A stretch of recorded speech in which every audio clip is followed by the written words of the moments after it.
Hello guys, how are you all? Welcome back to my channel. So, today we are gonna see, what if Izuku was born with a sensory quirk, part 2, subscribe if you enjoy the video, let's begin the story. Ichako wasn't sure what to make of the green-haired boy. First he'd been creepy green-haired boy who stared at people for no reason and made strange noises. Then he'd come running in to save her, managing to break 3 of 4 limbs, and caving in a 10-story tall robot with a single punch. He still made strange noises, which didn't really add up without getting a single other point in the exam. After the exam, trying to offer up her points as some form of thanks, she'd gone home and thought about him. Maybe a little bit more than she liked to admit. Trying to thank him had been both being thankful and not wanting to be indebted to someone like him. On the off chance that he tried using that as an excuse and still ended up being weird, then she had a way out. Then she'd done the right thing. She really hoped he wasn't that kind of person. When she saw him standing at the door of their classroom, eyes closed in concentration, she wondered if he was weird at all. Could he just be awkward? Nervous? Had she really written him off so quickly before? She'd barely said a word to him and found him blushing like crazy, staring at his feet the entire time until they'd been interrupted by their homeroom teacher, who cosplayed a caterpillar. Really? Could she do that during winter? Thanks to him interrupting their teacher during the demonstration, she learned his name and watched Bakugo be a complete asshole all in the same few minutes. Seriously, what was with that? Who gave someone such a nice nickname and told them to shut the fuck up in the same sentence?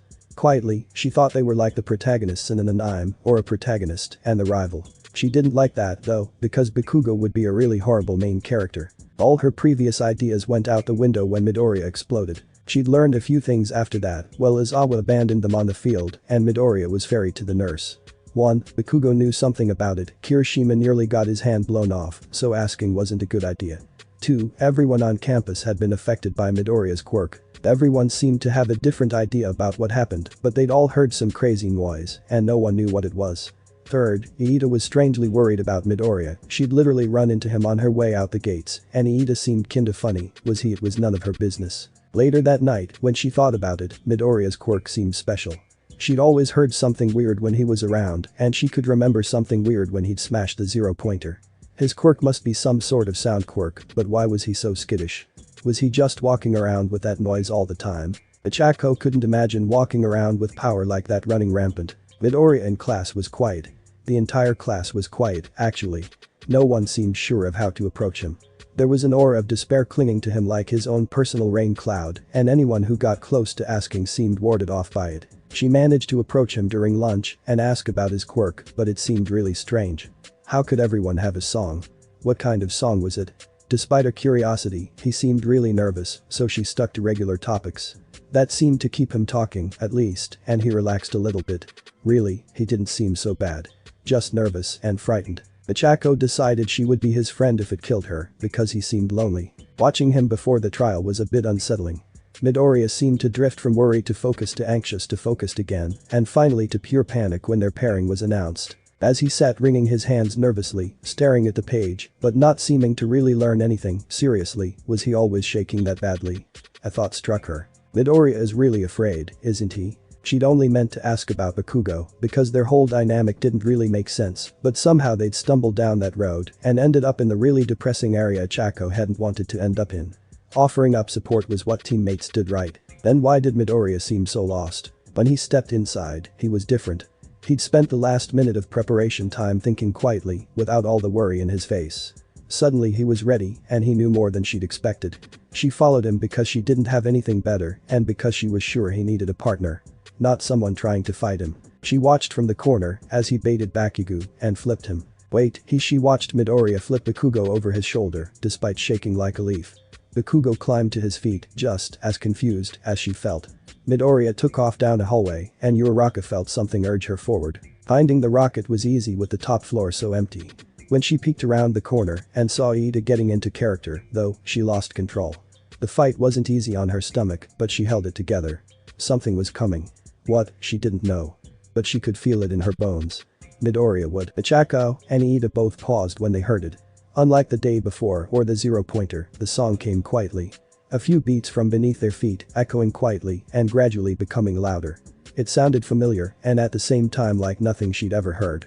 Too many parts played out at once. Voices screamed and wept and sang, all while some inhuman sound accompanied them in a song made of pure emotion and old wounds. She collapsed on the floor, feeling as if the music had consumed her and drew her towards whatever was happening below.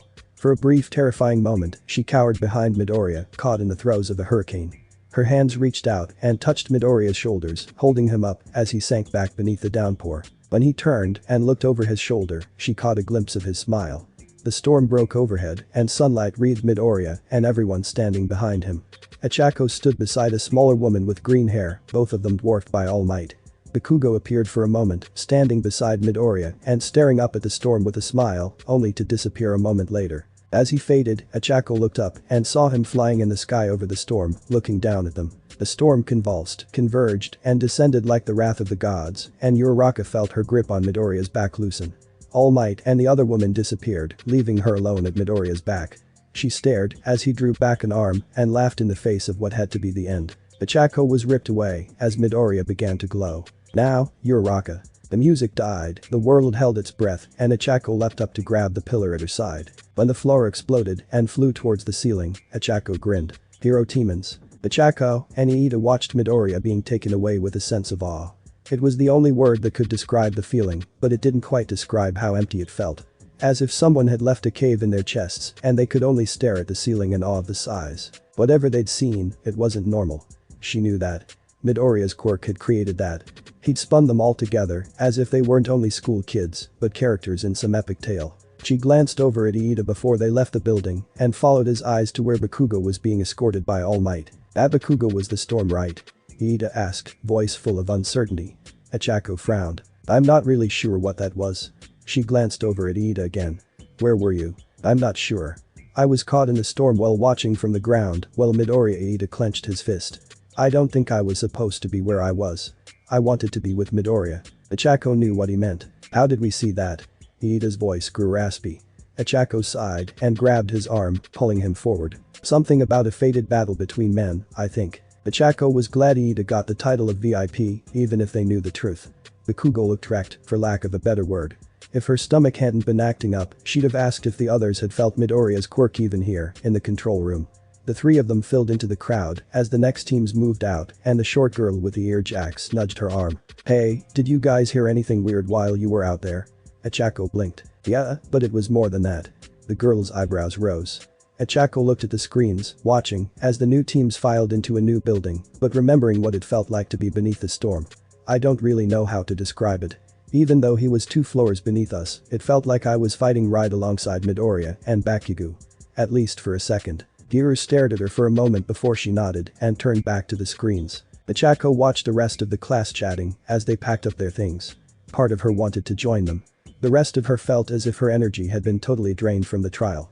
Iida seemed the same, he hadn't even yelled at Tokoyami for sitting on the desks, but she didn't want to talk to him much either. The door slid open quietly and the class paused to watch as Midoriya slipped in. Before he could reach his desk, Kirishima caught him. Hey, Midoriya. That was a hell of a fight you guys had. I couldn't hear what you were saying, but you were really going at it. Midoriya smiled sheepishly and rubbed the back of his head with the hand not in a sling. Ochako blinked and confirmed that yes, his arm is in a sling and cast. Midoriya, your arm. Oh, apparently I'm low on stamina and she couldn't heal it entirely. Midoriya smiled, genuinely, this time. Ashido, the pink-skinned girl, closed in on him. Midoriya. Nice dodging during the fight. Midoriya's smile became a little more forced as, one by one, their classmates called out compliments. There was still some space, only Kirishima had bothered to close the gap and talk to him face to face. Everyone seemed to be aware that there was something more to Midoriya than they could put their finger on. Where did it go? Midoriya looked towards Ochako and somehow she guessed what he meant. Oh, Bakugo headed home a few minutes ago. He nodded, frowned, and rushed towards the door. When it shut behind him, the classroom grew quiet again. So which one do you think is stronger?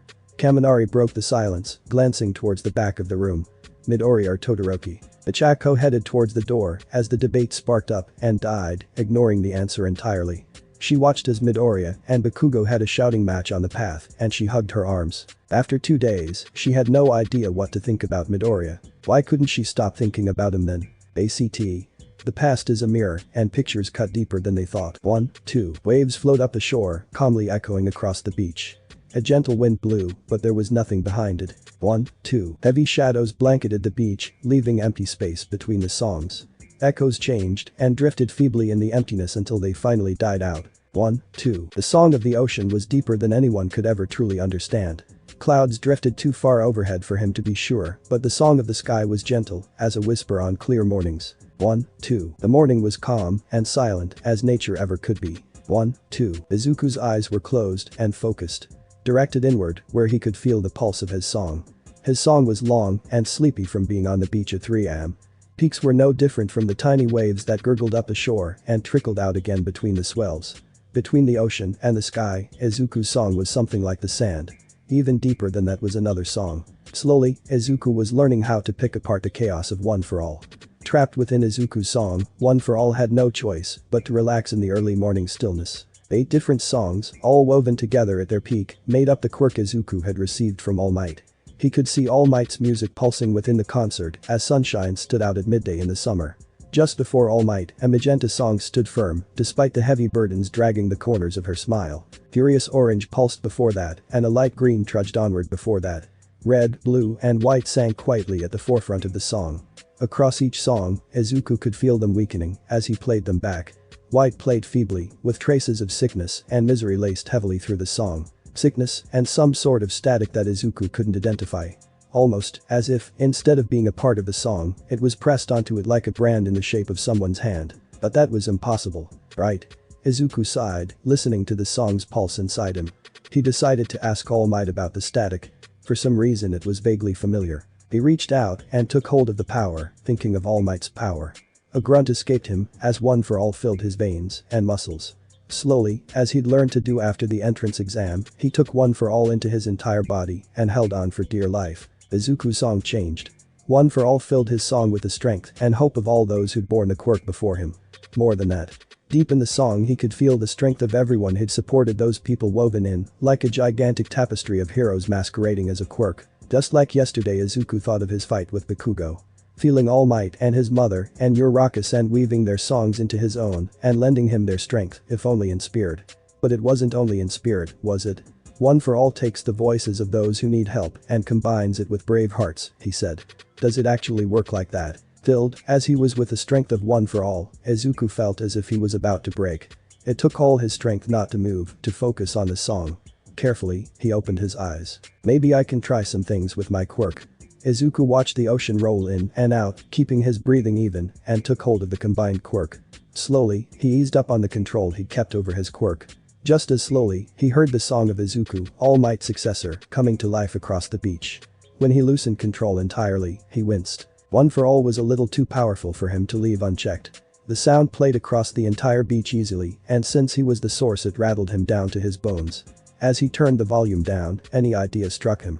Keeping control of his quirk held his song tight within his heart. If One for All was his quirk, then he could do the same. Unleashing the full power was beyond him, but that didn't mean he couldn't control it at all. He filled his lungs with cool ocean air and focused. One for All didn't like being taken and forced, so he tried finding Izuku's song within the song of All Might's successor. There was so much difference between the two that he was a bit surprised Recovery Girl could heal him at all. Power like that should have reduced him to dust, no matter how strong he was. Izuku grinned when he thought of himself as a conductor, stepping onto a podium and facing the orchestra. One for All watched him carefully, ready to protest the moment he tried to take control of it. His song, meanwhile, fell silent and waited. Between breaths on the beach, Izuku hesitated. Toshinori wasn't entirely sure why he ended up at the beach. Sleep wasn't easy with his scar, but he was tired from working so much. Worry made his dreams a mess, and old memories mingled with nightmares until he was miserable enough to climb out of bed and stumble out of his apartment. Over the months before the entrance exam, Midoriya had turned the beach into a paradise. People frequented the place now, from what Toshinori had seen, and there was even a question of who'd done it among the local magazines. Not that no one at all had noticed, but it wasn't until afterward. For the time being, no one knew who the green-haired youth really was. He'd barely parked when he was forced to cover his ears in a desperate attempt to hide from the noise. Compared to what he'd heard from Midoriya in the past, this was more like an entire orchestra of voices and emotions singing at once, all in a rush. The music dimmed, and Toshinori shuffled towards the guardrail, shocked yet again by the sort of things Midoriya's quirk made him capable of. Something told him that he'd just heard One for All, in its entirety. Nothing else made sense.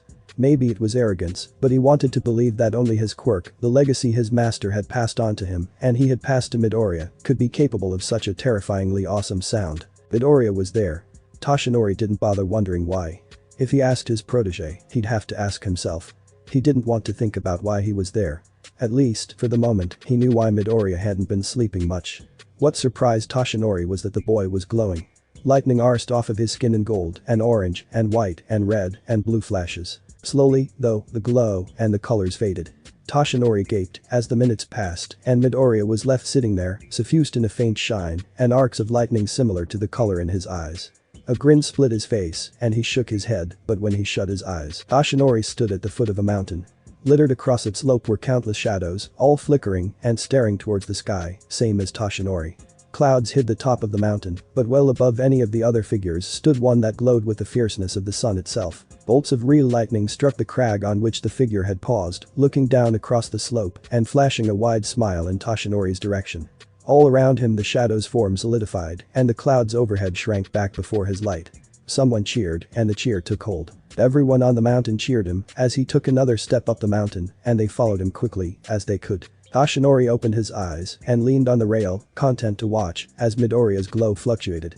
His smile was starting to hurt his cheeks. After a little while, he turned and headed back to the truck. He slept soundly for the rest of the night and dreamed he was taking a nap in the sunshine. Izuku yawned as he headed into the classroom. People noticed him and waved from their little groups, but none went to greet him. With the white knuckle control he kept on the strength of their songs, he couldn't read into it too much, so he ignored the negatives his brain spouted as much as he could and took his seat. Midoriya-kun. Did you get bothered by those people with the cameras? Izuku blinked as Uraraka slipped by.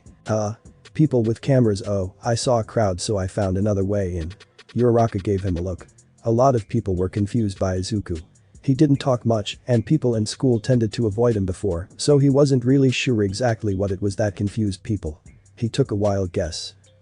There's another gate on the north section of campus. Wait, Midoriya, didn't you just get here? Izuku glanced towards Kirishima and shrugged. I got here about an hour early. The path from the north section is pretty long. Now there were two of them. Izuku waited a few minutes, but when they showed no sign of stopping he couldn't help glancing between them. What? Nothing, Kirishima chuckled. Uraraka sighed and took her seat. Izuku ruffled his hair and reached for his bag, pulling out his English notes and scowling down at the page as it began humming faintly. School was weird. Izawa lectured both Izuku and Bakugo, telling the former to stop ending up in the nurse's office and the latter to grow up. Bakugo just grunted in response. When he told them the class was picking a class representative, Izuku glanced around the room. He'd taken a bit of time before the quirk test to look at their songs, but that was before he knew people could still hear him. Trying to pick a president out of the crowd would be hard if people were listening, but picking through them one by one would take a long time. Iida had just recommended democracy when Izuku decided that choosing a president wasn't important enough to go digging through people's songs. The voting was quiet. People chose quickly, though he assumed they were all voting for themselves. Any one of them would be fine if they could step up to the job. After a moment or two Izuku wrote down a name on his paper and gave it up, watching as everyone stared. Of course, this was the last one. Midoriya Izuku Jiru Kyoka, 3. Aoi Rozu Momo Asuitsayu, 2. Everyone else, 1. Izuku stared at the board blankly after they'd finalized the decisions. Uraraka called for him to head up to the front and he did. Standing up in front of the class was nerve-wracking, but he managed not to shake too much. Yaoi Rozu looked disappointed though, and Izuku would wager money that there were a few more slipped notes in her song. Classes blurred by as usual, and Izuku ended up getting a headache long before they were due in the cafeteria. To his surprise Iida came to sit with them as well, looking. Actually, they both looked a little bit out of sorts. Izuku frowned and ate quietly, chiming into the forced conversation occasionally. Until he couldn't. Are you both? If you'd prefer to sit somewhere else, I won't be offended, Izuku said slowly, looking at them both. For a moment they stared back, then looked at one another. What are you talking about, Midoriya-kun? Iida's voice was carefully measured. Uraraka looked a bit embarrassed, as if she knew that things weren't normal, but couldn't say why. They're both acting strange.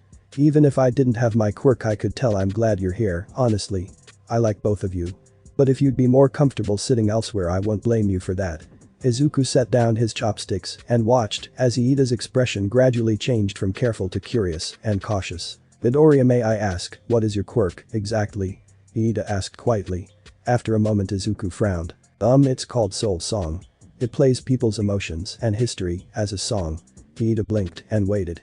When Izuku didn't continue, Iida frowned. Excuse me if I'm being forward, but you destroyed the zero-pointer and the building from the battle test with a single punch, and then there was that explosion of noise on the practice fields.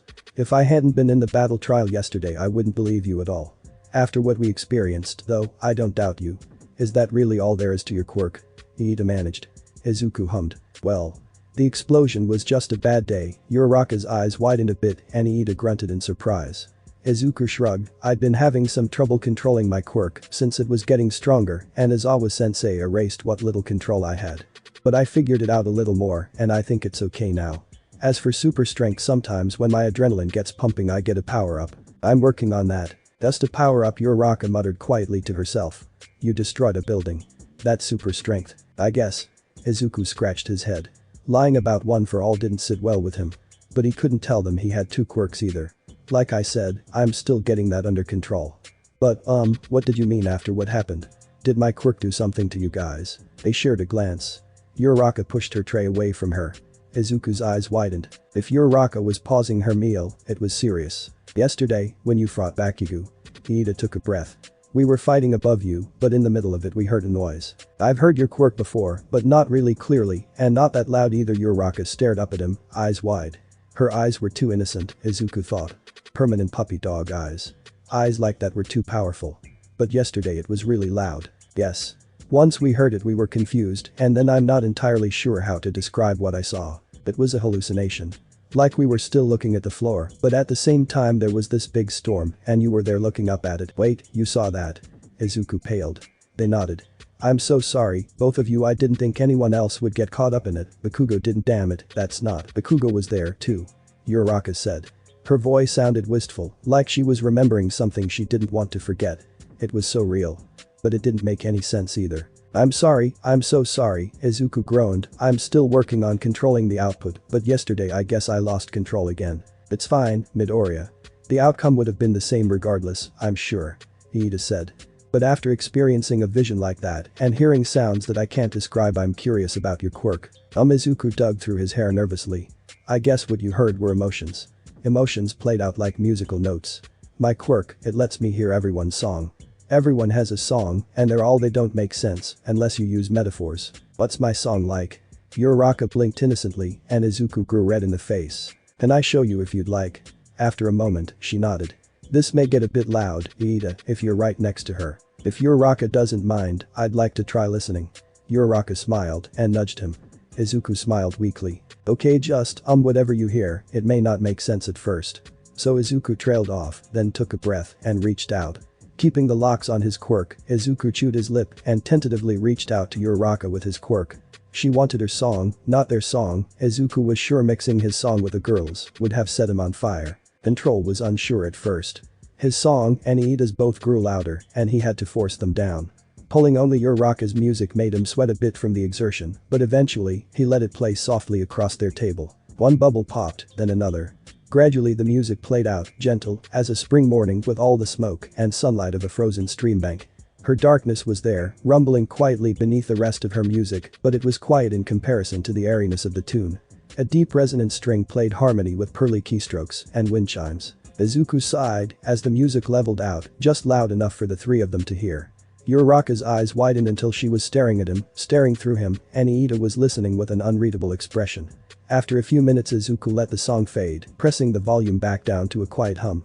For several minutes afterward, Uraraka didn't say anything. Iida stared at Izuku, as if he'd just shown Iida a mythical animal instead of a quirk. Izuku missed the rest of what Iida said when he noticed the tears falling over Uraraka's cheeks. Uraraka, I'm sorry, I messed up, didn't I? Was it too loud, or maybe too much? He offered her a handkerchief from his jacket, but she wiped her eyes and waved him off. I'm fine. Midoriya. A shudder racked her body as she steadied herself. Izuku wrung his hands until she looked up and flashed him one of the brightest smiles he'd ever seen. That was amazing, Midoriya-kun, thank you so much. Izuku blushed bright red at that, then turned back to Iida. Iida-san, what? A sound screeched through the building suddenly, causing every student around the cafeteria to stand up and half panic. Immediately, Izuku felt what was coming. A stampede of buzzing songs erupted from the students in the cafeteria and he winced as it continued to grow louder. One of the upperclassmen told them about the alarm, and soon the three of them were packed into the crowd being dragged through the halls. Being trapped in the confined space and losing hold of his classmates frayed Izuku's nerves, but he waited. Something was happening, that much he was aware of. The sensation of being trapped in the crowd was like being stuck inside a hornet's nest. Izuku cursed beneath his breath as he was shoved against the wall, watching as Iida and Uraraka were separated and Iida was forced face first against the glass. Epiphany rang out over the crowd as Iida looked out the window and Izuku took the chance. Iida's song was simple, which he was grateful for. Amplifying his song wasn't hard now that he knew what to look for, though everyone else was in a panic. Desperately, Izuku let his quirk spread out as much as he could and focused on the panic blanketing the crowd. For half a second, his entire body was racked with physical pain, as if he were trying to lift a plate of metal far beyond his strength from the very middle of it. He got the feeling he was standing on top of the plate as well, though it didn't make much sense. When he felt it budge, he pressed even harder. Slowly, people began to calm down. Alarm was still there, and I worried, but panic was dying out. Then Iida went flying over the crowd, and Izuku groaned. Apparently he hadn't needed to do anything at all. Uraraka smiled in Izuku's direction, and he returned it gratefully. On the way back to the classroom, Izuku hummed and smiled a bit more. Iida was much more comfortable in a pinch, and Izuku wasn't quite ready for the spotlight. Turning over his spot as class rep was easier than he'd expected after all, though Yaoi Rozu missed too many notes for his liking as he spoke to the class. He really needed to do something about that soon. Please partner up in order so we may enter the bus in pairs. Izuku ground his teeth against the incoming yawn and wondered if Iida was taking to his new role a little too well. Of course the bus wasn't the right kind and Iida ended up scolding himself the moment they made it on board. Chatters filled the bus as they headed across UA campus. He drifted into a light doze until the person next to him decided to take an interest in him. The sound of a song buzzing curiously in his direction woke him and he turned to meet a pair of black eyes. "Hero?" Asui-san. Izuku glanced around and noticed a few people looking his way now that he was awake. They all buzzed with the same curiosity, though not as fiercely as Asui. "Midoriya. I always say what's on my mind." Izuku attempted a smile. "Your quirk doesn't make sense." As if that was news, Izuku winced. He glanced over to Uraraka, who was laughing and chatting with some of the others. Iida was scolding people. So far only 6 people had explicitly heard his quirk. All Might was the only one who knew everything about it. How was he supposed to explain it? The longer he waited though, the more she stared and croaked at him. No, you're right, it really doesn't make sense." "Hey, if he's not comfortable talking about it, don't push him, Asui." "Totally not cool." Kirishima piped up from across the bus. Izuku ducked his head in relief. "Even if it doesn't make sense, it's super powerful, right? Better than something like this." Izuku frowned at the way Kirishima's song cracked with the strains of self-doubt. Hardening was simple, sure, but it was more powerful than Kirishima believed. "Hey Kirishima." Kirishima refocused on Izuku, who forced a smile. "Being flashy isn't everything. Your quirk is really great as long as you have the drive to back it up." The cracking in Kirishima's song faded. A somber note rang out from everyone on the bus. Somehow, Izuku had spoken just when everyone quieted down and everyone had heard him. He blushed and ducked his head again. "Powerful quirk and good personality," Kaminari whistled. "Man, I think you just jumped ahead of Todoroki and Bakugo in terms of hero-ness." Izuku flushed a bit. Bakugo simmered and thundered in his seat near the back of the bus. "Not all of us have a fucking empathy quirk, damn extras. He really does have a terrible personality." Sayu croaked. Bakugo erupted. Uraraka laughed and cheered. Yaoi Rozu's song skipped a bit and Izuku's eyes lingered on the vice rep for a moment.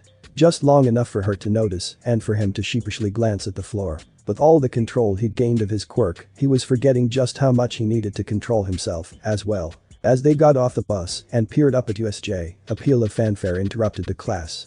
It caught Izuku by so much surprise that it projected and caused him to jump, making just about everyone stare at him in confusion as he turned bright red in embarrassment. No one seemed willing to let it go, though after a few minutes of pointedly staring at him, they started heading towards the facility. When they stepped through the doors, a peal of awe rang out from his classmates. He felt the same. USJ had a simulated lake, what looked like a waterslide, a mountain, a forest, and a pair of domed buildings. One seemed to hold fire, and one sang like a torrent of rain, branching off from a single central plaza. Izuku blinked in surprise as a new song came up the steps and approached the class. The new song sounded as if All Might's song was played in the void between a star and a black hole.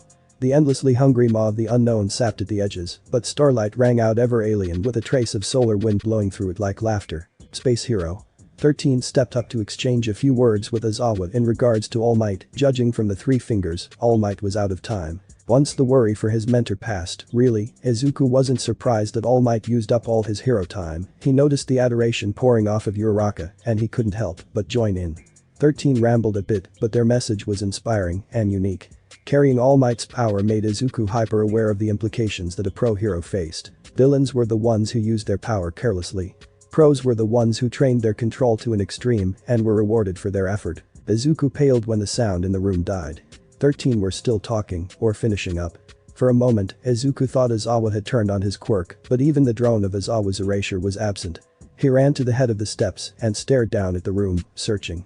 He'd felt the same dread tune before. Slowly, a worn violin bow began sawing at his nerves, filling the entirety of USJ with its ominous tone. A single beat echoed throughout the room, beginning some of the most foreboding music Izuku had ever heard from his quirk. Midoriya, don't get excited, Izuku ignored Aizawa. His eyes widened painfully as songs began to project faintly from the center of the dome. We need to get out. The class panicked at Izuku's outburst. Bakugo at least seemed to pick up on his panic, but time had already run out. In the plaza, a dark purple hole opened in the air and swirled open, letting several people in simple, rugged quirk gear step through. Aizawa grabbed Izuku and shoved him backwards with his gym uniform. Stay together. Aizawa called out. Izuku ground his teeth. 13, protect the students. Those are villains. The class cowered at the idea of an attack. Anyone who had wondered what was going on shut up the moment Aizawa spoke out. Izuku watched in disbelief as Aizawa pulled on his goggles, completing the persona of Eraserhead. He might have spoken out if Aizawa's song didn't sound eager. Resigned, as always, but ready to face the crowd on the ground. Eraserhead leapt over the steps, reaping the villains below much more easily than anyone save for 13 seemed to have believed possible. People began talking about censors. Todoroki shut them all down. Izuku frowned. Everyone was on the edge of panic. No one was developing a plan. A bunch of students were just standing around waiting to be attacked. He was about to say something when music erupted from the air behind him. Greetings, we are the League of Villains. We've come before you scions of heroism today, so that we might have the symbol of peace draw his last breath. Please, forgive our audacity. Izuku's eyes settled on the metal brace beneath the eyes. The villain's quirk was definitely a warp quirk. His actions and the tendency of his song to drop out suddenly and reappear somewhere close by were both telling. For a villain, though he was well put together. He sounded like smooth jazz in an empty bar, confident that someone would come, staring at a telephone waiting for someone to call. A follower, someone who was enacting a plan and confident in his ability to carry it out. The only thing that jumped out at Izuku was confidence and a strange static clinging to the man like an echo of someone else. An echo that felt familiar, if vague. You seem aware of our plans. Pray tell, were you informed of our coming? And where is All Might? Was he not supposed to be here? Was the schedule changed? Izuku scowled. Bakugo's storm was firing lightning bolts like crazy. Enough fear dripped from the class that Izuku felt as though he was standing in a swamp of terror. Well. No matter. My role. Hakken. The brace. Fuck off Deku. Kirishima was right there beside Bakugo as the blonde leapt to attack. The warp user flinched away in surprise as they attacked. Izuku cursed. You may be young, but you are the golden eggs of UA, after all, the best of the best indeed. But 1 second before his action, the villain's song peaked. Izuku leapt backward and rolled, narrowly avoiding being caught in the mist. When the mist cleared, Ashido, Shiro, Sato, Uraraka, Iida, and Shoji stood between the villain and 13. Everyone else had disappeared. What happened? Where is everyone? Iida shouted. Shoji spread his arms and wriggled before confirming that everyone was still in the facility. 13 took to convincing Iida to run. Izuku watched from the background, concentrating. He could feel the songs of his classmates in front of him and the facility was buzzing with songs. Picking through each one would take time if he kept the volume down. Their quirk doesn't make sense. Izuku's eyes widened as an idea came to him. He remembered trying to take hold of the songs in the cafeteria. In the back of his mind he remembered the songs of his classmates. USJ was massive and they were scattered. Reaching them would be impossible. No. Izuku ground his teeth and reached. For 10 years, he'd been careful. People didn't understand him. Most Audi was just lying. He tiptoed about, learning about his quirk as much as he could without pushing anyone. It was time to test his limits. 13 was telling Iida to run back to the school. That was a good plan. But if 13 attacked the portal villain with a physical disintegration, everyone. Izuku placed himself between his classmates and the villain. I have a plan. Releasing the locks on his quirk wasn't easy. He'd screwed himself shut as tightly as possible in case of annoying his classmates or his teachers. At first things came out stuttering. Ishido-san, Sato-san, we need to keep him busy. If Ishido-san throws acid and Sato-san attacks from the back, you should be able to keep him distracted. Uraraka-san, Shiro-san, try getting a hold on him and we'll go for the capture. Iida-san do, as 13 sensei says. Shoji-san, please cover his retreat. Midoriya-kun, you shouldn't. Sensei, you're not a good match against him. Izuku didn't turn around. He locked eyes with the villain and took a deep breath. We need to keep him distracted. Even in a situation like this, who in their right mind reveals their plan to the enemy? As the villain flared up in anticipation of the fight, Izuku exhaled the breath he was holding and reached. Every song in the USJ stood out like bubbles surrounding their person. Izuku felt through the mess for the familiar ones and touched them, even those two he didn't want to grab hold of. Dizziness swept over him as he took hold of their songs, using even the most tenuous connection to grip them. 22 songs flowed through him, in addition to his 9. He ground his teeth and tuned them, matching the rhythms of each one to his own and letting his song flow into them. Just as Uraraka's song had flowed into him during the battle trial, an All Might song flowed through One for All. We're going to defeat you. He told the villain. Oh? How? The villain chuckled. Izuku grinned. Then Izuku took hold of One for All. Everyone in USJ, villain or hero, felt the result. Izuku had unleashed a storm in the facility and everyone linked to him may, as well, have been struck by lightning. They played their own song loud enough for others to hear, aware of the fact that they were a part of something bigger. Wherever there was more than one, the songs blended together to create a concert of sound. Portal villain hesitated and fell back in the face of the noise, uncertain of what was happening. Sweat beaded on Izuku's forehead as he gripped everyone's song. Plus ultra, he shouted, even though he wasn't sure if they could hear it through his song. Izuku roared the motto as loud as he could, trying to reach all of them and maybe push that fake bravado into his song. Around him, his classmates rushed forward echoing the cry. When he felt the songs within his grasp begin to pulse with confidence, keeping time with the rest of them, he loosened his grip just enough to lose hold of the more difficult ones. Even without his hold they remained on the same wavelength. His body strained with the power of his quirk and Izuku held on for dear life. Showed a move between enemies with mechanical precision. Against a crowd of lowlifes, he barely had to think. Half of the time he was focusing on where the leader of the villains stood, right beside the monster that made Shota's spine crawl, more than taking down his prey. It started as a tickle. Something pulled at his thoughts, as if he'd walked through a doorway. A buzz started up just beyond his hearing, and Shota ignored it. When he heard the music, he paused. Everyone in the plaza did. The leader was frozen mid-lunge, as if he had just been about to move. Villains within 5 meters backed away, and Shota was left wide-eyed as they stopped to listen. Gradually, he became aware of the songs coming from the rest of the facility, of the multiple songs fusing together and beating through his chest, of the energy that was flowing through the songs. His heart beat faster with each moment it played, and he felt manic. Some part of him registered that this was Midoriya's doing. Part of him registered that his students were there in the mess of songs beating through him, and they were okay. He stepped out, surrendering himself to the beat. Dancing had never been his strong suit, but fighting, that he could do. No one was sure what the music was or how to comprehend it. Shota bared his teeth in a smile, remembering when he'd first seen Midoriya's quirk explode like this. Fear couldn't describe how he'd felt in the face of this music. Now he was dancing to his song, and they were trapped on the floor with him.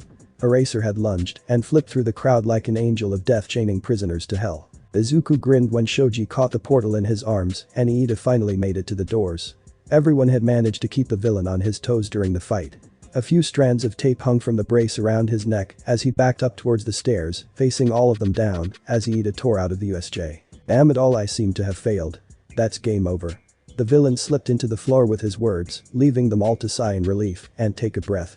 Izuku groaned as he held onto the connection. Holding One for All in his body was taxing. One move and he'd break himself. Midoriya Shido frowned. They were noticing now and turning to face him. That's, are you alright? Uraraka was the only one who ran to him. Linked as they were, he could feel the uncertainty in their songs. I can't move. He glanced at Uraraka and managed a weak smile. I'm keeping everyone connected. But my quirk, if I let up, they may trip up. Midoriya. We've won. You can release your quirk. Izuku looked up at 13. But everyone, they'll be fine.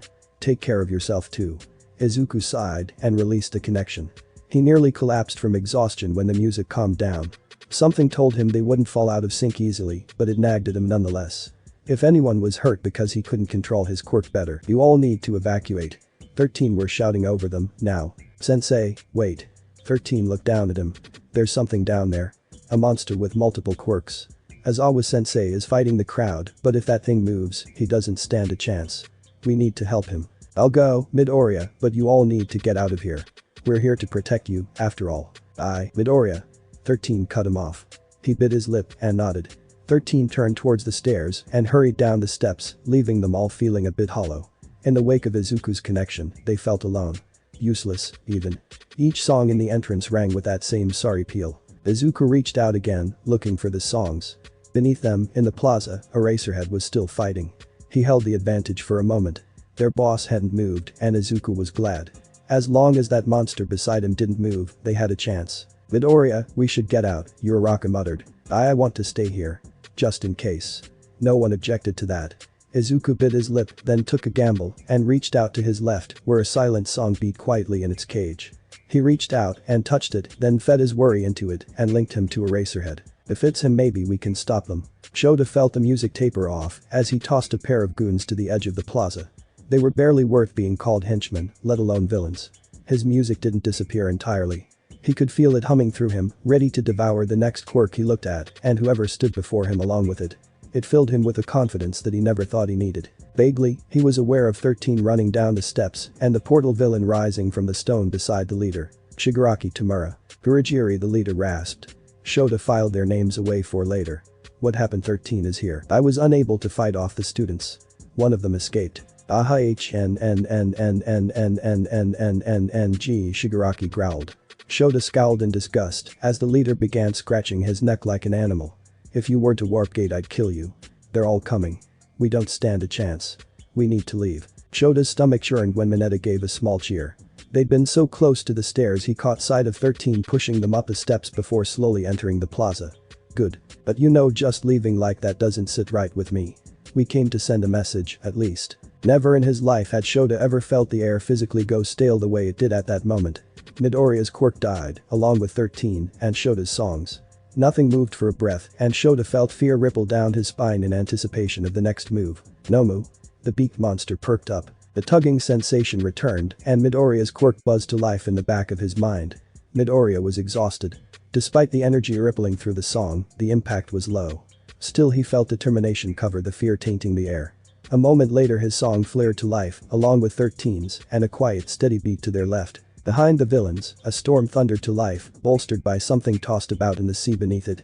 None of it made any sense, and yet each song beat in time with Shota's pulse. The villains hadn't heard it yet. Shota grinned despite himself. Shigaraki hadn't finished pointing his finger yet when the ice and the storm tore into the plaza. Nomu was frozen solid, motionless, as ever, while Kurogiri was caught beneath Bakugo's blasts and Kirishima's sharpened hands. Eraserhead moved in, eyes locked on the leader. The quick series of blows knocked Shigaraki to the side and bullied him away from Nomu, just enough for 13 to make his move. Shigaraki faltered when he saw the beast begin to disintegrate and was felled by Eraserhead's knee slamming into his diaphragm and cutting him off. The move was over in a minute and the villains were incapacitated. Quietly, Midoriya's quirk faded from the facility and Shota was left to re-evaluate his student. When the door blew off the hinges and All Might came storming in, Shota smirked up at him. Izuku gasped for breath as he let go for the second time. He could feel All Might getting close and the fight below was all but finished. Uraraka grabbed his shoulder in panic. Midoriya. I'm fine. His voice broke and came out raspy. Suddenly he needed water, desperately. You're shaking.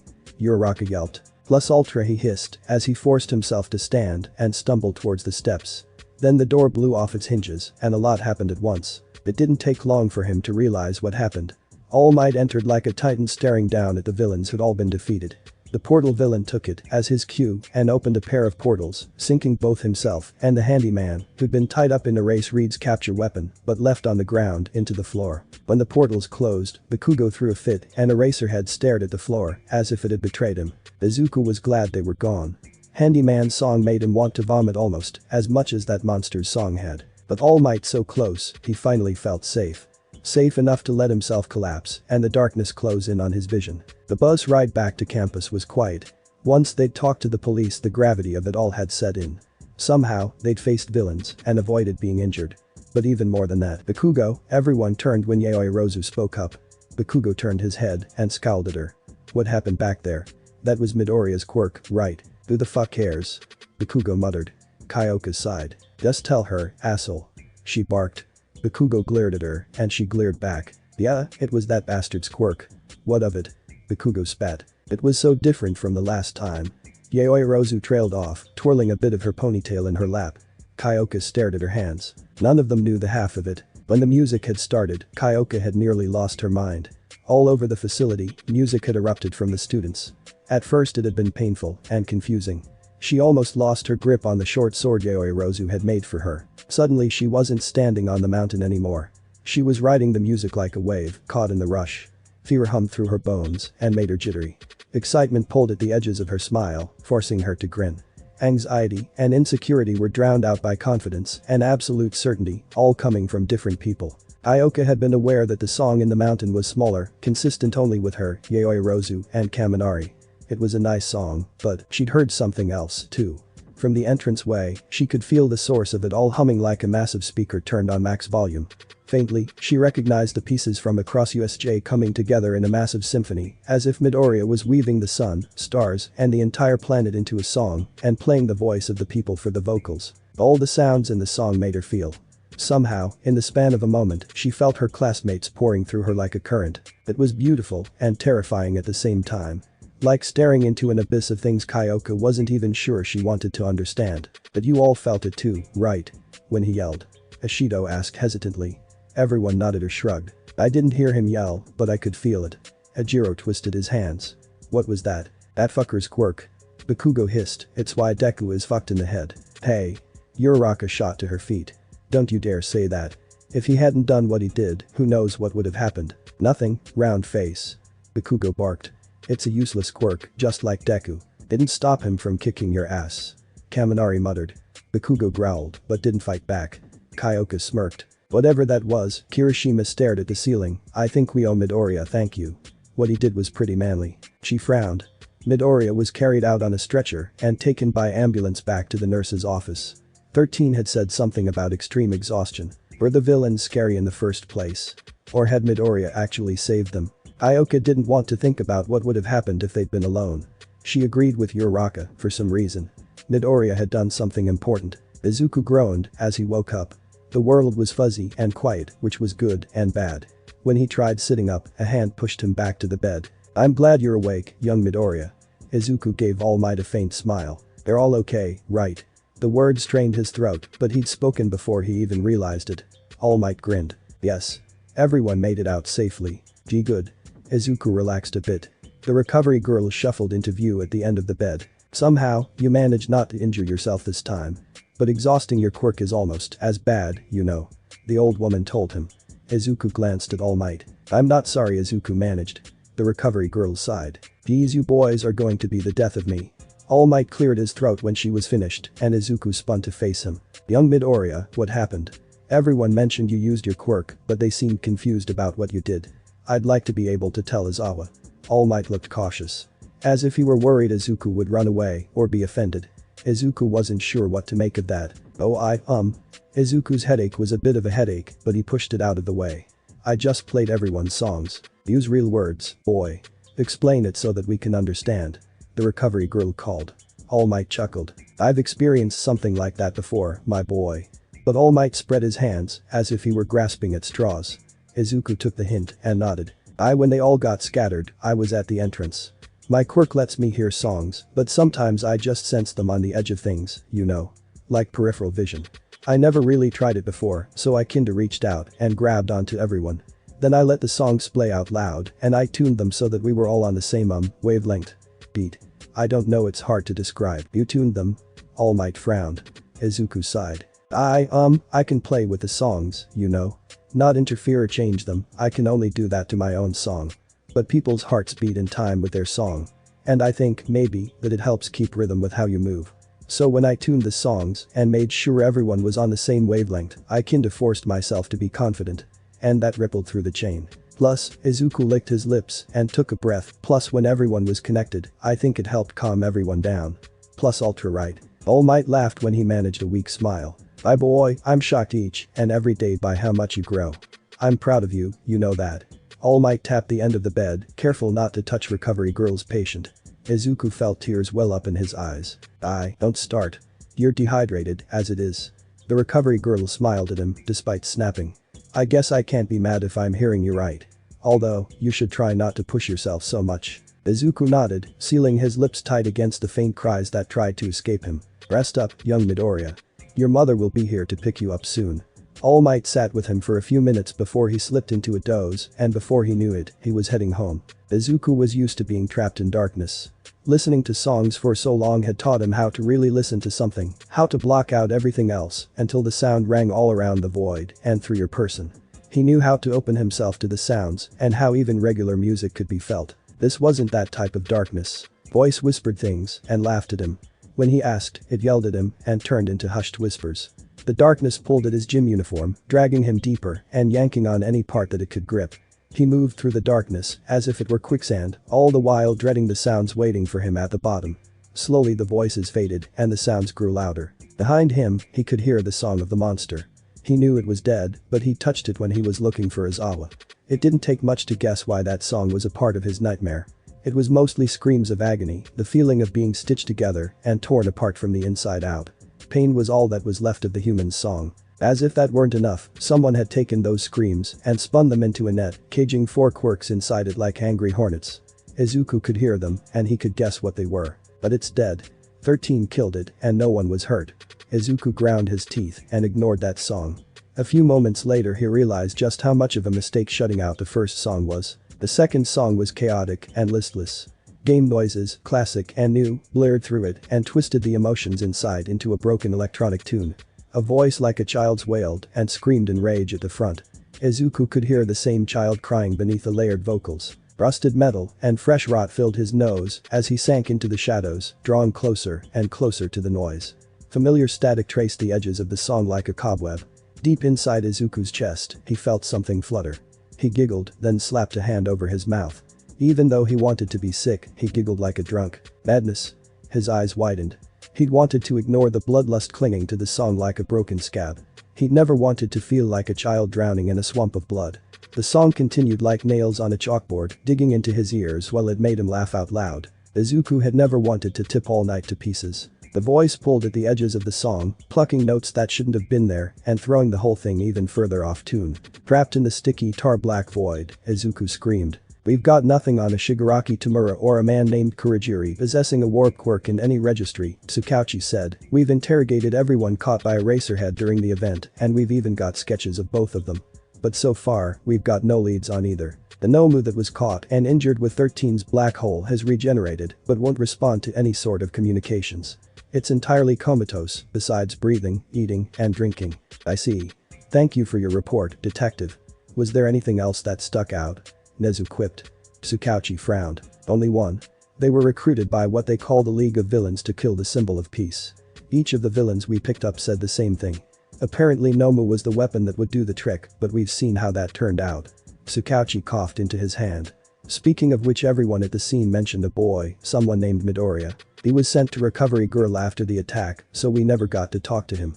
Is he alright? Shoda sighed when the room glanced in his direction. Once upon a time, he thought Midoriya would be a problem because of how quiet and undisciplined he was. He had a sinking feeling that Midoriya would be an entirely different kind of headache. According to Recovery Girl, he overused his quirk during the incident. Shoda grumbled. No one really questioned him further, though 13 decided to speak up. Speaking of Midoriya. His quirk, I'm not entirely certain what it is. What happened during the incident was incredibly odd. Shoda really didn't want to talk about it. Midoriya's quirk was Pandora's box, as far as he was concerned, and talking about it would do no one any good. But Nezu had that glint in his eyes. What do you mean? Did he do something during the event? Haven't you read the police reports? Shoda sighed. Nezu doesn't bother answering that. 13 squirmed in their chair. I'd like to hear it from someone who was there. Nexus's voice was calm and level. Every word sent a chill down Shoda's spine. 13 hesitated before speaking up to answer. At first, he was fine. I didn't even notice him. But when right before the villains showed up, he knew something was going to happen.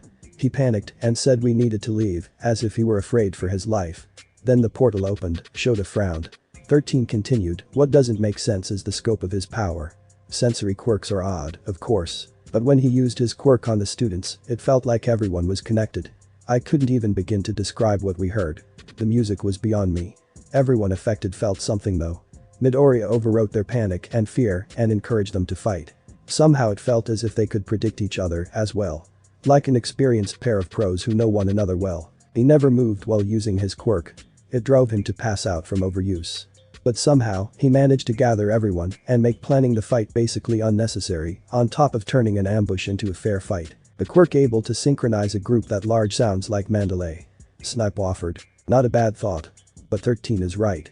Midoriya's quirk was a lot more. When we took down that Nomu, it allowed us to seamlessly plan an ambush without any sort of communication. He was directing us the entire time, pushing the students and improving their combat skills. The villains hesitated, too. Anyone would in the face of that kind of noise. Shota told them. Snipe tapped their mask. If I may, All Might coughed weakly and leaned over the table. Everyone looked a bit shocked to hear from him. I met a young Midoriya in an incident before this year. The slime villain that attacked 10 months ago actually attacked young Midoriya before young Bakugo. I talked to him a bit. Apparently, his quirk grants him a bit of, I think the only way to describe it is a premonition. How so? 13 blinked. He said that, before the villain attacked, the music changed to something dark. This is just a guess, but I've thought about it quite a bit since seeing him in action. He's lived with it for so long that he reacts to it instinctually, turning even a few seconds of advance notice into a rather large advantage. All Might offered. Everyone seemed less than happy with that answer, but it was something. A piece of the key to a box Shota didn't want anything to do with. How interesting. I look forward to seeing how he develops these abilities. In the meantime, if you're curious, 13kun, please feel free to call Midoriya in for a chat. I'd love to hear what he has to say. Nexus's smile looked more like a scalpel than the grin of something living. 13 hummed, but didn't say anything else. Shota wasn't entirely sure what to make of Midoriya. It had barely been a week since classes started, and the green-haired troublemaker had gone from the bottom of his class rank to the top in a rather spectacular fashion, all while keeping everyone in the dark about just what the hell his quirk actually did. As they filed out after the meeting, he heard someone mutter something about the sports festival and how that the first-year stage will be interesting. He couldn't help but agree. Thanks for watching my video, see you next time, till then sayonara.